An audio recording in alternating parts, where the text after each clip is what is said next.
Hello जी hello. तो चलिए साउंड मास्टर थोड़ा सा माइक आवाज बढ़ाए। तो जी हाँ दोस्तों, पेश करते हैं आत्मा में संगीत के चाहने वाले संगीत रंग बेचे बहुत ही शानदार भोजपुर चित्रहार सदाबहार जो करके लेकर के उपस्थित रही हमारी कंपनी साहब बेचे मुस्कान सहीबाजी और मिस्टर ममता सहीबाजी। अरे दूगो छौड़ी नाचत रहे इज्जत गवाई दिहला सारे। अरे दूगो छौड़ी नाचत रहे इज्जत गवाई दिहला सारे। आजा के सटा में मार करवाई दिहला सारे। आजा के सटा में गर्दा उड़ाई दिहला सारे। अरे नाचते नाचते लहंगा छौड़ी अपना उठाई दिहला सारे। अरे नाचते नाचते लहंगा छौड़ी अपन उठाई दिलत रे। आधा के सटा में मार करवाई दिलत रे। आधा के सटा में गर्दा उड़ाई दिलत रे।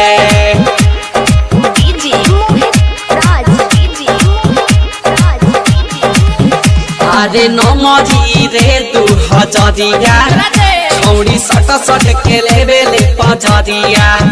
अरे नमजी रे तू हजरिया छौड़ी सट सट के लेबेले पजरिया।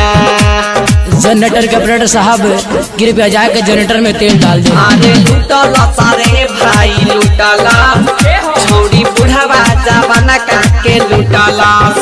अरे लूटला सारे भाई लूटला छौड़ी बुढ़ावा जवाना काके लूटला। अरे हाला गुला तो भइबे कई सबके बमकाई दिहला तारे। अरे हाला गुला तो भइबे कई सबके बमकाई दिहला तारे। आजा के सटा में गर्दा उड़ाई दिहला तारे। आजा के सटा में मार करवाई दिहला तारे।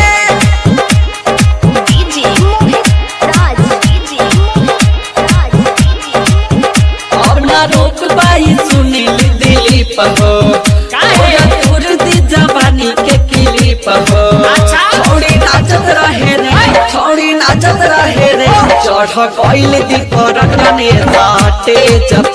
चढ़ गइल दीप रंजने साटे जप। अरे शांति माहौल बनावे खातिर अलाउंस कराई देला सारे। अरे शांति माहौल बनावे खातिर अलाउंस कराई दिला सारे। आजा के सटा में गर्दा उड़ाई